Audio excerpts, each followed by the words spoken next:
Little something to say about these Sportskeeda year-end awards. And it's not going to be pretty for the other people doing award shows, because all these other polls are fixed. They are all homers. Whoever is leading the polls are leading them in a certain direction. There was no trying to convince me one way or another. This was a straight poll. I know a lot of people from Russo's brand.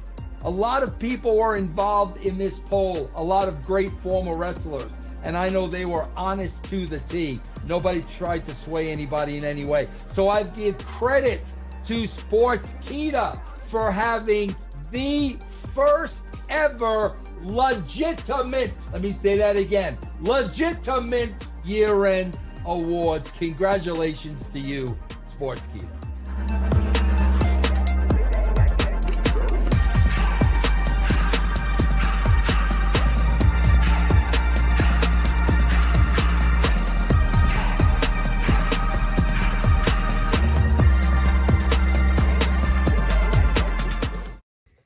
It is on. Gong.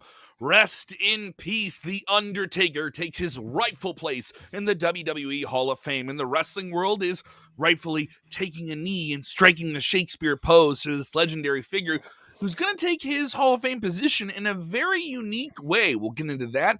Plus, so much more news in the world of wrestling. Tony Khan has made his first elaborated statements since the exit of Cody Rhodes from All Elite Wrestling. What is the future of Cody Rhodes? Do we have any updates on that? And we have a new premium live event, the return of Saturday night's main event. And this will be a special streaming event. Seth Rollins, what's going on with him on that? We'll talk about all of it. Plus, congratulations in order to the Garganos and the birth of their first child. We're getting into all of it on today's top story of the day. You share that link or you stink. It's a Freestyle Friday, baby! Watch out, watch out, watch out, watch out!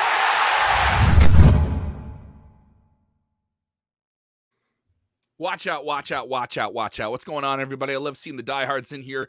They know what's up. It is Friday. Get your questions ready. Don't launch them just yet. The entire final segment of the show will be ran by you. I am Kellam. That is Jose G. Jeremy Bennett. We're going to get right into it. Share the link or you stink. Hit the like button. Suplex it. Do whatever you got to do to it. Drop an elbow on it. We're going to suplex the like button now instead of smashing the like button. We're going to drop the elbow on that like button. We're getting into all of it. We have breaking news earlier today. It was quite the story. Something we were kind of expecting for some time here, guys. The Undertaker will be inducted in the WWE Hall of Fame Friday, April 1st at the American Airlines Arena. A unique presentation to this year's Hall of Fame is it'll be a 2-for-1 show. WWE opting not to give the Hall of Fame its own night, but rather let's add it to the whole hype of WrestleMania, which it already is, right? WrestleMania being a 2-night event kind of makes the scheduling for WrestleMania week events kind of a little bit more challenging. So WWE will present the Hall of Fame immediately after the go-home edition of SmackDown, the final SmackDown before WrestleMania. This will be with the American Airlines Arena. You buy both tickets. Those go on sale Tuesday, February 22nd at 10 a.m. Central. Undertaker is set to be the headliner, as far as we know. This has been in the works, according to Sean Ross Sapp, since before the Royal Rumble. Jeremy, you know more? Yeah, we got some reaction to the breaking news that we had provided to you on this channel here earlier this morning. We'll kick it off with Triple H. Absolutely, no one has had as big an effect, as long of a career as Undertaker. He is the measuring stick of this industry in and out of the ring, and now takes his well-deserved place in the WWE Hall of Fame. Drew McIntyre saying there isn't a Hall of Fame without this man. Shawn Michaels, I've had the pleasure and often times pain of being in the ring with Undertaker throughout both of our careers. I count him among the absolute best and someone I consider a close friend. Congratulations and welcome to the Hall of Fame club. Kane, who I expect would probably be his inductor into the Hall of Fame. Kane stating, congratulations to the Undertaker on his induction into the Hall of Fame. No one, and I mean no one, deserves it more. The Undertaker is truly iconic and transcends WWE. The man behind the character is just as impressive. I am absolutely thrilled. Congratulations. And many others chiming in on the Undertaker here today with the news. The news that we finally have started to unveil the inductees into the class this year. Of course, it's going to be an epic thing. Jose and I went into it quite a bit here. This one is overdue, but I think this is more just the Undertaker making the call. He wanted to do this. This is when he wants to do it. This is when we definitely have the idea that he's indeed done. I don't think we're going to see him have a full-fledged match. Maybe he'll come out there, choke slam a dork or something like that. Give him a tombstone pile driver. But I think the days of him being a full-fledged active in-ring performer are kind of gone, and that's okay. I think I'm okay with that. And it's weird to say that his final match is a match that's not in the ring, but it was a special one, and he's a special guy, so I can take that too. Now we get into the question: how do you present this? We were talking about this earlier. This isn't just any induction, Jeremy. This is the Undertaker.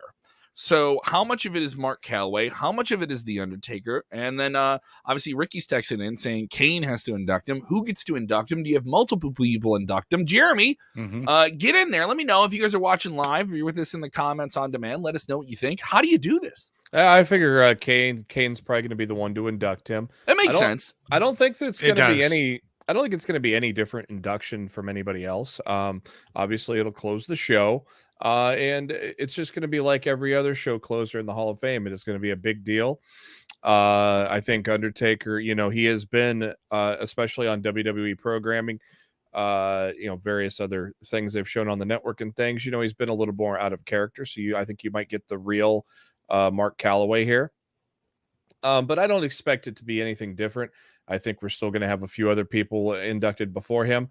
It might be a shorter show with the way they've compacted things. Of course, you run out of days during WrestleMania week because if Stand and Deliver is going to be 2 days, I don't know if that's ever been confirmed or not yet. But it's just, as far as we know, it's just Saturday. Yeah. Okay, so Saturday in the middle of the day, which is crazy to me. Yeah, so you run out of days to put things, and so. So that, you gotta, maybe they're going to change the format now that we're going to have fans here, but it's, post pandemic, maybe they speed things up. Maybe it's a little different format. Cause I don't think they're going to have a 3.5 hour, 4 hour Hall of Fame show when you're combining it with SmackDown. Yeah, it's interesting, right? Because we talked about this a little bit earlier in the day, and just the Undertaker itself could be the ceremony in its own, right? Just because of the accolades that the Undertaker's done over the last 30 plus years in the business. So it would be cool if we can get just like one Hall of Fame dedicated to him. But I don't think that's going to happen. As far as other people that might be inducted, I don't know. We always spit the name China. She's well overdue for the Hall of Fame. I think that's someone that could hopefully get in there. She already has one through DX, but she doesn't have one as what she's contributed to women's wrestling over the last few years. But this is a great thing for Undertaker. It's well long overdue. We had his final farewell a few years ago in the Thunderdome, and that just didn't hit the right way. Let's just be honest, it really didn't. And now that we're gonna be in front of fans in Texas, where the laws are a little bit more loose when it comes to the COVID, it's going to be a good show out, and people are going to enjoy it even if they're not in Dallas. Yeah, and why I'm saying this is going to be like your usual Hall of Fame, WWE's press release said it right there, very first sentence. Undertaker just became the first inductee into the WWE's Hall of Fame class of 2022. So to me, it sounds like it's going to be business as usual when it comes to the show. It may be less people. They may tell those people to shorten up their speeches. They may not cut anybody off necessarily, but they'll probably streamline it a little bit just based on the circumstances with SmackDown and everything like that. I would only put in a couple more people and just focus on the Undertaker. Mm-hmm. That's what I mean. That's the attraction. It's worth noting. There's been years when they do the Hall of Fame, and it's the class of people they put in is really compelling to go and see. Right? It's anyone else in the Undertaker. Like I don't. It would be weird. There's been years where they put in like a big name with another big name. I remember one year they put in Mick Foley with Bruno Sammartino. And they just could have put in Bruno and had other people get honored as well that were big name talents. But we got a breaking news: the second inductee into the 2022 class of the WWE Hall of Fame has been announced. It's going to be Veer.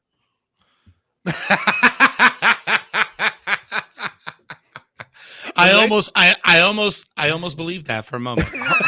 Jose, can you give me a second? I hear with Jeremy. Can you give me a second?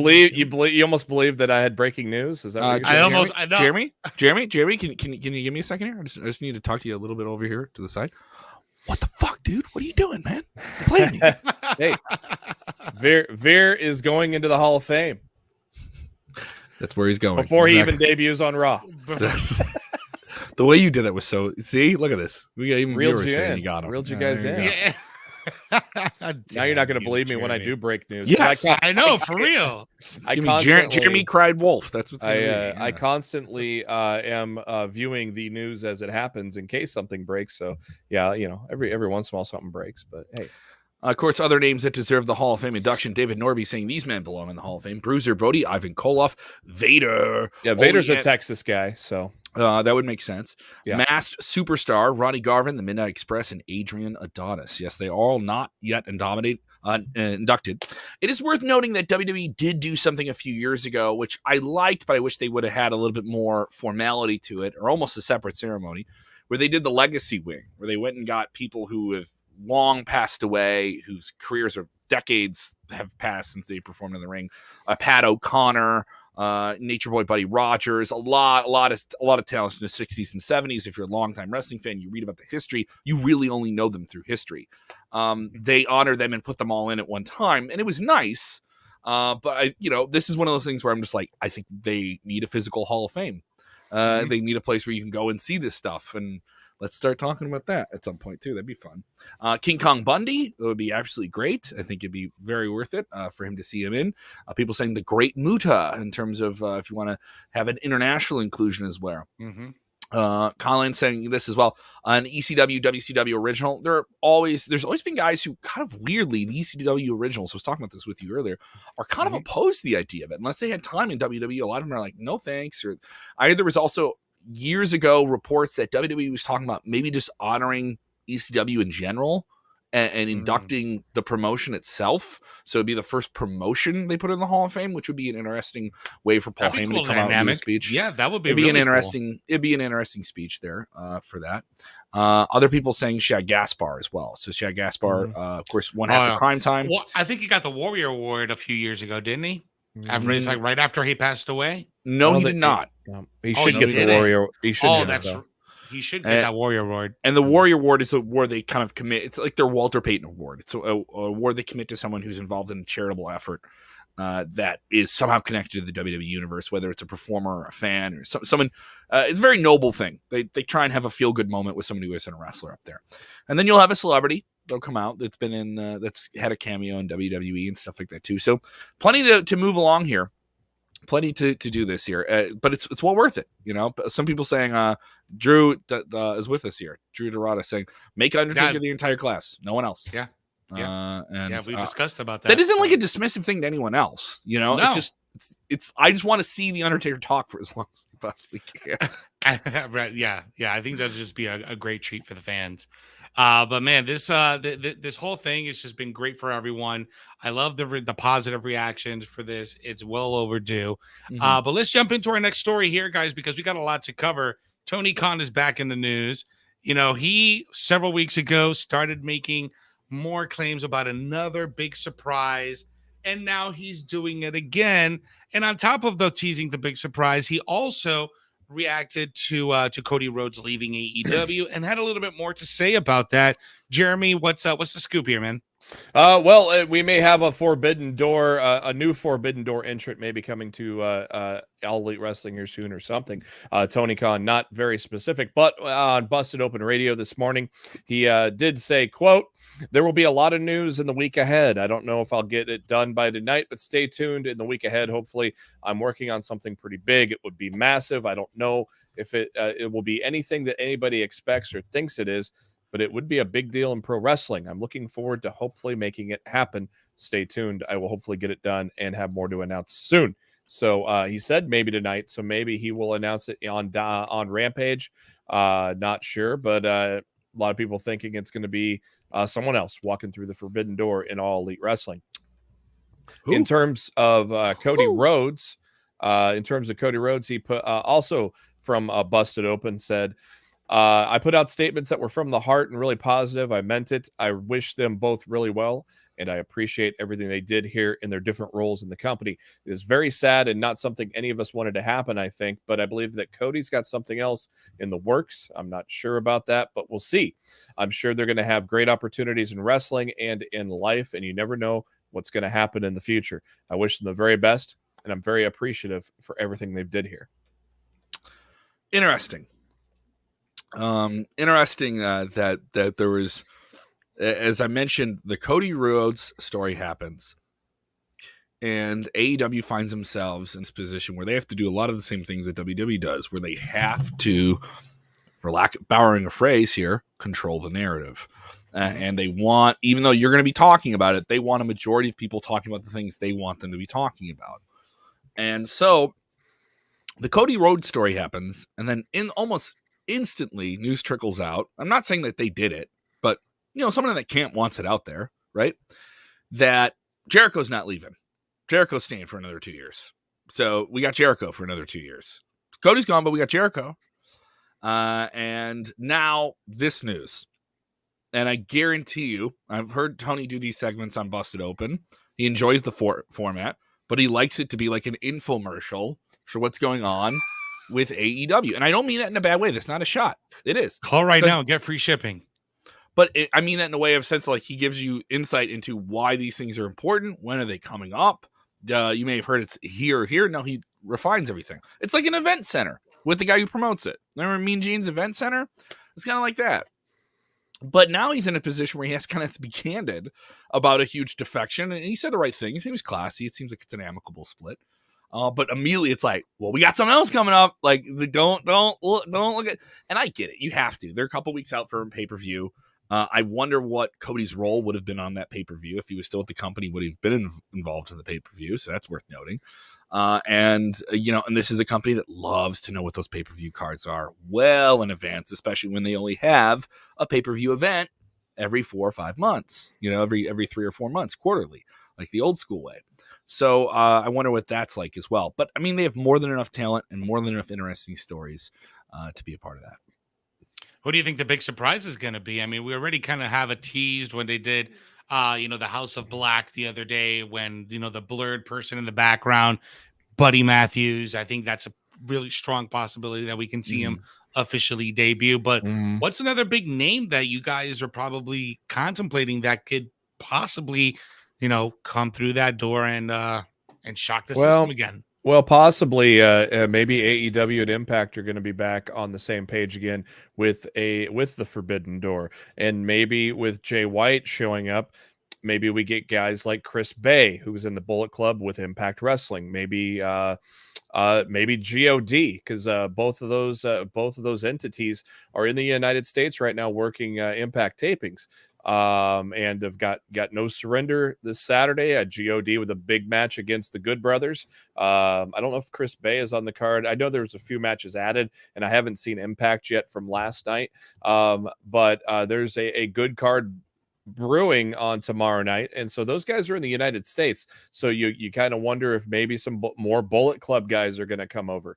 Bullet Club is, it's kind of faded away in the United States for some part. It's kind of been reignited with Impact Wrestling. But Jay White had to respond to a fan saying it's gone stale. So maybe, just maybe, Tony Khan is ready to bring the entire Bullet Club over to AEW. At least the heavy players like he ain't ready for that. He ain't ready for that. At least maybe the heavy players like God. I mean, God would be impactful for AEW. I mean, AEW already has a shitload of tag teams and stables and factions, but nothing to the caliber of God. God is on another level. It's like right up there with the Young Bucks, with the Usos. Like, they're recognizable. These guys have done a lot of stuff in Japan, and I think that would be a great addition to AEW. I think your safe bet is it's going to be Buddy Matthews, but it would be kind of cool. But he is saying that he doesn't know if anybody's expecting it. I'm sure Tony knows the buzz around Buddy. So no ridicule to Buddy, no dismissiveness to Buddy, but I heard it. He sold it as a much bigger thing. Yeah. And you're mentioning the Briscoes, right now. We have a comment here. People want to see the Briscoes. Ring of Honor just announced that the Briscoes are going to be facing mystery opponents at Supercard of Honor. So maybe it's the Briscoes. And it starts with FTR. It would be interesting. It'd be interesting here. And obviously this comes up. This is someone who's always available. Brenda's saying, what about Bray Wyatt? Bray Wyatt's out there. The Fiend. He left WWE last summer. Is he available? We've heard nothing from Bray Wyatt outside of him working on a horror movie project with some people. When he shows up, it's going to be a complete surprise. It's probably not going to be something that we are buzzing about for 2 weeks leading up to it. He's going to show up and everybody's going to be shocked, but yet nobody knows. I don't know about that because his character lends itself to vignettes. His character lends itself to production. His character lends itself. Well, he's been so quiet though since his release. True. So, but I mean, the cryptic thing is what works so well for him, and stirring the pot and stuff like that too. So I would almost think that would be. No, I get what you're saying. That would be shocking, right? But I think you need to really get the mind of people like imagining what it could be, and then they open the door, just like it was with the Fiend. The Fiend, they really built up to that for a long time, and then when they revealed it, it paid off. And also, I don't think there's. I would not write out Bray Wyatt popping up in WWE again at some point in the future either, too. It's wide open for him. Yeah. Also, people saying Shane McMahon, since Shane McMahon's with the company. I just don't see it. I don't see it. He still is a part of the WWE business. So I think there would some people forget that.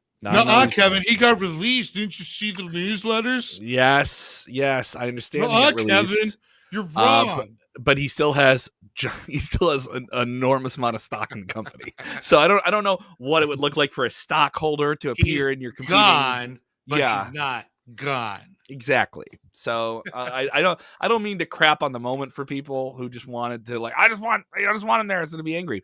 A throwback event for WWE from the 1980s that really helped them emerge as a big powerhouse was quarterly television specials on NBC, and they would fill in for Saturday Night Live on the NBC network with Saturday Night's Main Event. They brought these back periodically in the 2000s to some minimal success. These were also aired on Fox for a little bit in the early 90s. And then it morphed into kind of just the C-level television show Main Event. But Saturday Night's Main Event still has a sense of grandeur to it. And now WWE is going to present it and revive the brand for a premium live event. What are the details? So we got some details here from Fightful. They reported today via PW Insider that April 23rd is the targeted event for the premium line event. WWE hasn't confirmed the events, if it's going to be on Peacock or if it's going to be airing on another capacity, kind of like what they did with Starcade, where it was kind of like a live event. But it's aiming to be taking place on the 23rd. The last time we had a Saturday night main event, it took place back on July 28th, 2008. It was in Washington, D.C., and it aired on August 2nd. So it was pre-recorded, and the headline was Edge versus Jeff Hardy. So pretty excited to see these guys come back and, do something on a Saturday night. Those are always fun to watch. Yeah, the interesting thing was the original reports were saying premium a live event, and now they're just changing it to live event. So originally they were going to say, "Oh, this is a pay-per-view," and we're branding the old Saturday Night Main Event into a pay-per-view. But now it sounds like they've those original reports have kind of been changed. But but it's also, who do people watch? Not everyone watches it live. You know what I mean? So some people are watching it like the week of or something like that. Yeah, well, it's just a matter of semantics. It's just the Starcades were never available on the network though after they aired. Exactly. Yeah, they weird. Never did. I think it was, and I think they did do one, but it was like they recorded it and then they posted it. So, like the Starcades that WWE did end up doing, they never aired on the network. They just put it on later on, but it was a live event. It's this weird spot between your regular pay-per-view television and we're doing some house shows, so let's film some stuff, It's worth noting they're running Madison Square Garden in a few weeks, and they have Brock Lesnar and Ronda Rousey on that show.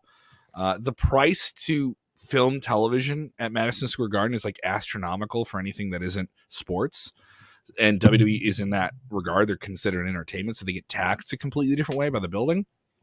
I would love if they could do something at Madison Square Garden again. Like like if they filmed a special show like that, like they did in the 80s and 70s. Mm-hmm. Some people saying, I wish they did some throwback stuff. CRC is always with us. Thank you so much, Christopher. You're with us all the time. Saying, I love that they're bringing back Saturday Night's Main Event. Hopefully they use that classic 80s theme music. You know what? I'm completely on board with you, dude. Ding, ding, ding, ding, ding, ding, Scratch, ding, ding, ding, ding, ding, ding, ding, ding, and they have the promos. Remember that? And everyone's doing like a promo over a music bed, which is just, I'm gonna be in the match and you're gonna suck and I'm gonna be down there and let's set it over the heels with the laser sounds. Pew pew pew pew. Hell yeah, dude. And like it's everyone's like cutting like 15-second promos. It's very, very cool. The way it was formatted. When you were a little kid, it was like you got jacked. You were like, we're cool. Saturday. We don't need a little blockbuster. Saturday Night's Main Event is on, you know? Yeah. And they would always open these shows, too, with a main event. So the first match you got was the biggest match. But, mind you, now with streaming, do you need to do that? So, worth noting here. So it'll be interesting. Let's see what happens with it here. WWE also has some good positive news. Candice LaRae still with the company. And Johnny Gargano, free agent. They are happy to announce that they just had their first child. Quill Gargano has been born. Congratulations to them. Very, very happy. Look at that beautiful baby boy. Look at that beautiful baby boy. That is so sweet. That's so sweet. I love what a way to end a week, right? You know, on such a happy story. I'm very happy for these guys. Funny thing is that they named Quill after the character Peter Quill from the Guardians of the Galaxy from the Marvel Cinematic Universe. So you guys that are, if you guys are like comic book fans or MCU nerds that just like watching this type of stuff, you will grow a nice appreciation for what they did here with Quill. But look at that cute baby. Look at that cute. Oh, that's a cute baby. This is a cute baby. I love these new graphics you put together, Jose, by the way. This looks legit. I appreciate it, guys. I appreciate it. Shall we jump in? I believe it's Friday. Is it Friday? It is Friday. It's Friday. So that means it's time for Freestyle Friday. I left my soundboard in the living room. So you left your sound. I was waiting for you to press the button. I was queuing you up to press the button. Yes, it is. It is the SK Q&A. It is Freestyle Friday. Let us know what you think. Ask your questions. And let's get into this. Here we go. Tommy B wants to know, anyone going to Orlando March 5th? Are you going to AEW Revolution? You going, buddy? I'm going. Rico and I are planning to go. We're not going to get like really good seats. We're just going to get like some cheap ones and just watch the show, see how it goes. Mm-hmm. I'm thinking of checking out the Control Your Narrative show that they got going on the day before, which is going to be like right down the street from the venue. So I'm looking forward to it. It should be a pretty good show. Should be a pretty good weekend. Yeah, I wanted to go, but God, flights are insane right now to Orlando. So Molly work with this question. Did anyone see the pictures of Cody at the Saudi airport? Thoughts? What? Did those pictures show up, or is that photoshopped? This happens. I've never even heard of that yet. This happens all the time. I could tell you I was at the Royal Rumble, and I had 3 or 4 people come up to me and say, "Hey, Sportskeeda." I was like, "Hey, thanks, man." And I want to say 2 of the people that came up to me were like, "Who do you think's showing up?" And I kind of told them like, "Hey, here's what the word is," right? And I said, "Oh, somebody told me they saw The Rock at the airport." It was like 2 different people told me they saw The Rock at the airport, and I was like, "No." I think if The Rock was here, they would have let that get out, you know. So I don't know about that. I think there was word that they could film some things with him. I'm not seeing anything on Twitter right now. I haven't seen any pictures. No. I'm not seeing anything right now. No, and if there was pictures of it, they would be everywhere. You know. Yes. That's one of those things where when it gets out, it gets out. I remember Chris Jericho telling an amazing story about him coming back from one of the Rumbles, maybe like 8 or 9 years ago. Do you know this one, Jeremy? Where he's coming back for the Rumble, and someone sees him, and they know it's a fan, and he just says, "Come on, man." Like he just has to like convince the fan to be like, "Come on, dude, don't let it out of the bag. Don't let it out of the bag." And he was so happy that the guy didn't. Let's jump in here. Roland Curtis, always supporting the channel. I want to get this on screen somehow. I can read it though for sure. I'm trying to find it. We can pull it up here on screen. Here we go. With a question here. Freestyle Friday, very supportive of the channel. Here I am. We're both pressing stuff at the same time. Don't touch anything, Kevin. Don't touch anything. There we go. Don't touch anything. Does Ronda Rousey pursuing Charlotte Flair or pursuing the SmackDown Women's Championship for one of the two main events of WrestleMania 38, mean now that the WWE SmackDown Women's title is the most prestigious title in the WWE. I don't know. I think that it depends on who's a bigger star that has a championship when you have two different world titles. Some people could argue that the Universal title is now a much more prominent championship than the WWE Championship held by Bobby Lashley, simply because Roman Reigns, for all intents and purposes, is observed by most fans as a bigger star. I understand that argument, but I could say it's probably a bigger show. It's also worth noting that the SmackDown title is on a show that's watched by more fans. SmackDown is watched by 2.2 in the last few weeks, 2.2 million people in terms of overnight ratings. I would probably put that audience around 4 to 5 million, honestly, in terms of on-demand viewership. And that's just domestically in the United States. So I would say the SmackDown title is a little bit bigger just because SmackDown's a little bit more of a watch show. I agree with that. I think that transition's been coming along ever since they made the move to Fox to make the Universal title a little bit more prestigious, more notable, especially since it's in front of a lot more viewers, a lot more eyeballs being on broadcast TV. As far as the women's title, I kind of feel, and this is just me, I feel like the Raw Women's Championship at this moment is the more prestigious out of the two, just because of Becky is the one that's holding it. Lita is the one going after it right now at Elimination Chamber. Even though Ronda Rousey's going for the SmackDown title at WrestleMania, that's all and fine, and you're bringing the biggest star to go to that title. In my opinion, because of the program and what they've been doing with Becky Lynch over the last several months, ever since she has become Raw Women's Champion, I think that is the more prominent women's title, in my opinion. Yeah. Worth noting there. Thank you so much, Roland, for your continued support. Always appreciate that, buddy. You want to jump in another one here? Which one do you guys want to pick? Go ahead and pick one here. I'm all right. Here we go. We got Thomas Billier. Who would be managers of the Mount Rushmore question? Managers Mount Rushmore question. Jeremy, you take that one first, buddy. Bobby Heenan. Bingo. Mr. Fuji. Okay. Jimmy, Mouth of the South Heart. Come on, baby. Malcolm Bivens. Oh, yeah, I was just about to say that. You have to. You rob Paul Heyman. You rob Paul. Yeah, Paul Heyman. Yeah, you rob Paul. He's an advocate, though. He's not really a manager. He's a manager. But he's been a manager for over 40 years. I mean, Dangerous Alliance. Yeah, Dangerous Alliance with Austin. Brock Lesnar. Dangerously. Yeah, Heyman. You'd probably put Heyman in there with those guys, but Malcolm Bivens too, of course. Yeah. More questions here. Someone's asking, will Mario Mancini induct the Undertaker? What? Who? No. What? No. That's not happening. That's not happening here. No. Someone wants to know this. We can inform this time. What time is WWE tomorrow? Because this is a Saudi Arabia event, Elimination Chamber from Saudi Arabia.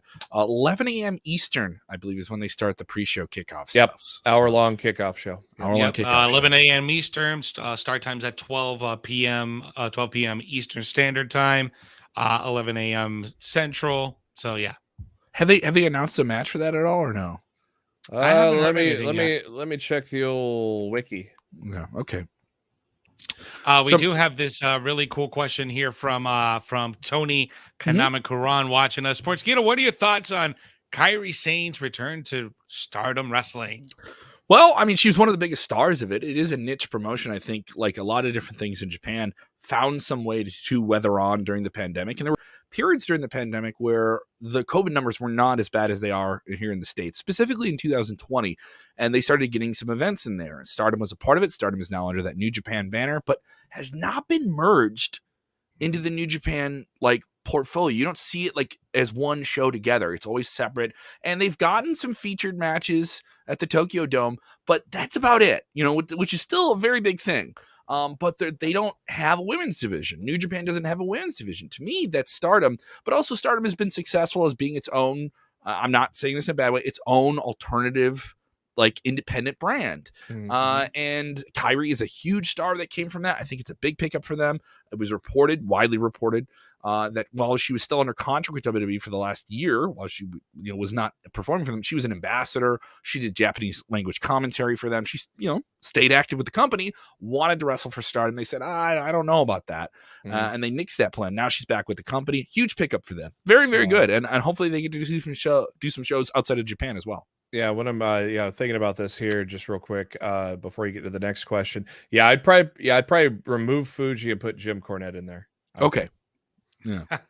But I won't remove Malcolm Bivens. No pre-show yet, officially announced yet for tomorrow.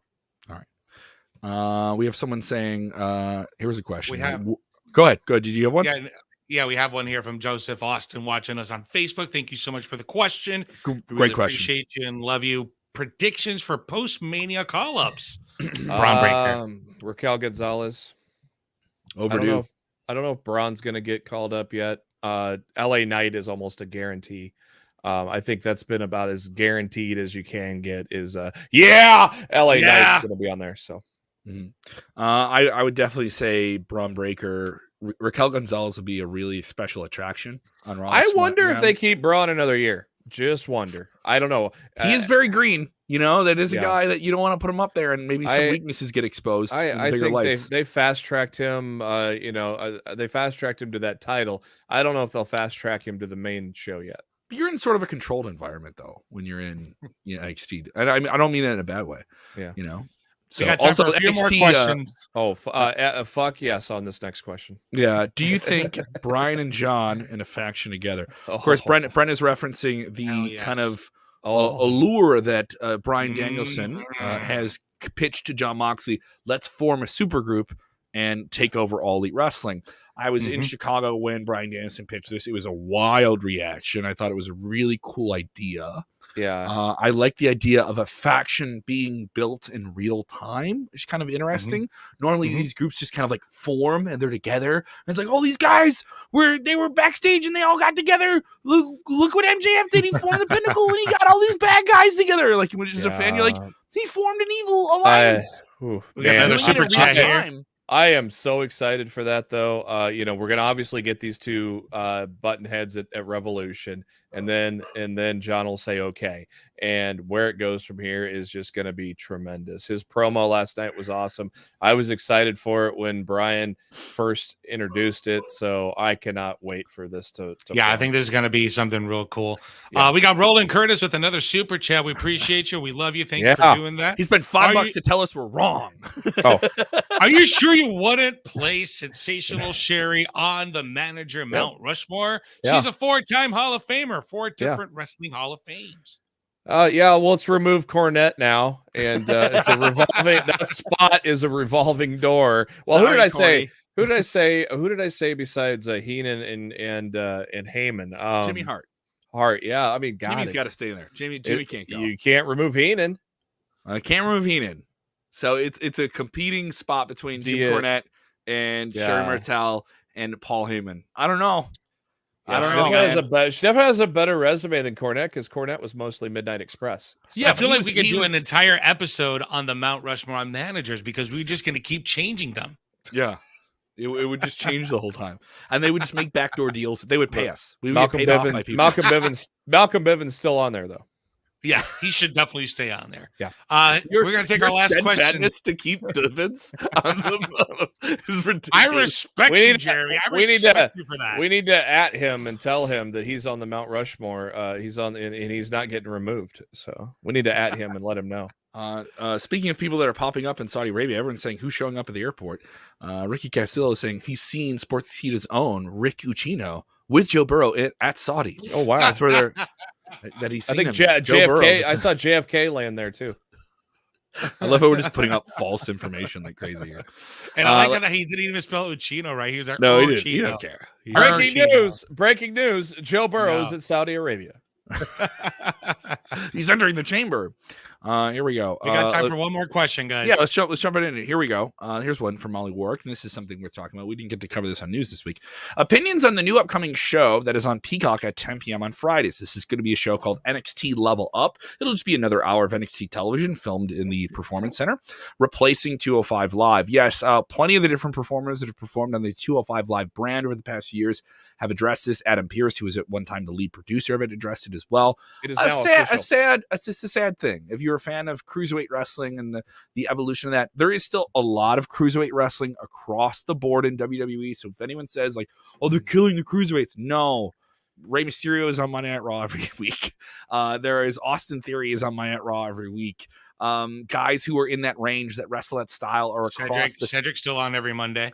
NXT has a bunch of different characters like that. There's a bunch of very popular characters in WWE across the board that check that box. I just think the time frame of 205 Live and the focus that it had, it being in the Performance Center, it expired, dude. It had an expiration date. Yeah, the Cruiserweight Classics are some of the best tournaments that WWE ever did. They were so entertaining.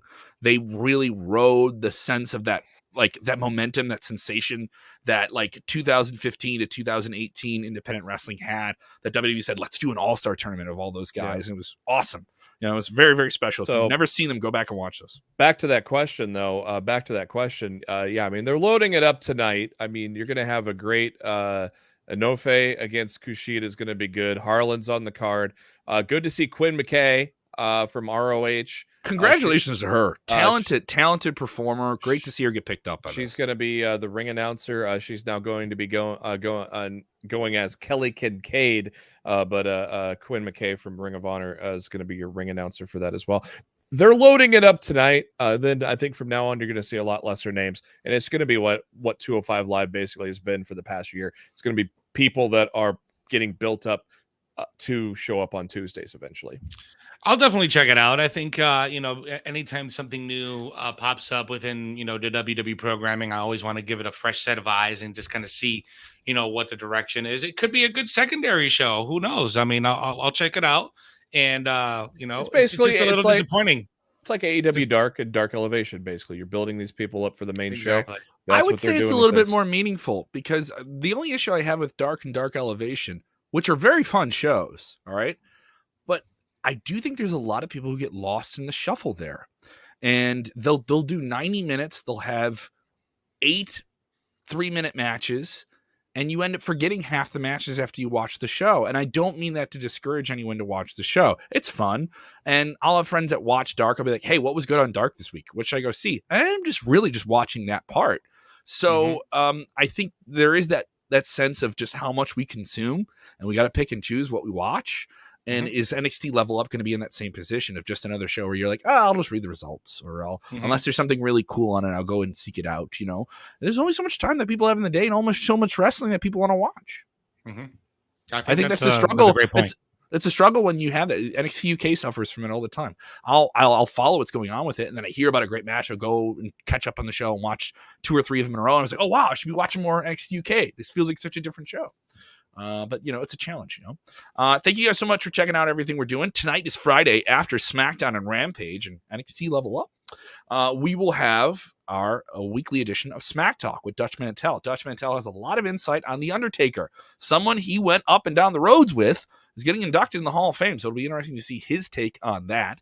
If you haven't checked it out, yesterday's edition of the Top Story is up, and it is an awesome one, as we covered the news of the legendary announcer Carlos Cabrera, Spanish language announcer for WWE, no longer with the company. His longtime broadcast partner, Hugo Savinovich, is on with us, along with Bill Apter. So you have 2 really great veteran guys kind of just cutting up that topic as it happened. And we got some great news that Carlos Cabrera is going to join Hugo over at Lucha Libre Online. So congratulations to him making that move right after WWE. So plenty of different stuff on the channel. And if you haven't done it already, go ahead and vote. The Sportskeeda Awards. The Sportskeeda Awards right now at sportskeeda.com/wrestling-awards. You could win a gaming console, a brand new Xbox gaming console. You could win merchandise. You could influence a wrestling award show. I know a recent wrestling award came out, from a very popular source, and this is not me discrediting them. It's very, very cool. But the system in which they do it is based on a completely different system. Ours is a panel of very big name talents are going to publicly vote and publicly tell you who they're voting for in video form. You can go watch it. Rob Van Dam, Renee Paquette, Booker T. They all put their votes out there. They all say exactly who they're voting for. And you vote. More than 30,000 votes have already been casted. 30,000 fans are speaking. Are you going to be one of those fans that doesn't speak? You have your opinion here. Why don't you go share it there? You can check out Jose G _ official. Jeremy Bennett at JB Huskers on the Twitter machine. You can follow me at Kev Kellam. I'll be active. I'll be at the Underground Cafe tonight in Rockford, Illinois, doing live stand-up comedy. Just announced the Hoagland Center for the Arts, April 8th. It'll be Hef's, my radio name, Kevin Hef's Kellam's Comedy Invasion. Heffernan.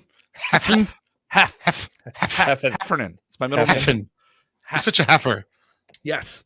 It's going to be Hef's Comedy Invasion at the Hoagland Center in Springfield, Illinois, April 8th. That is the Friday after WrestleMania, April 8th. Get your tickets at WQLZ.com.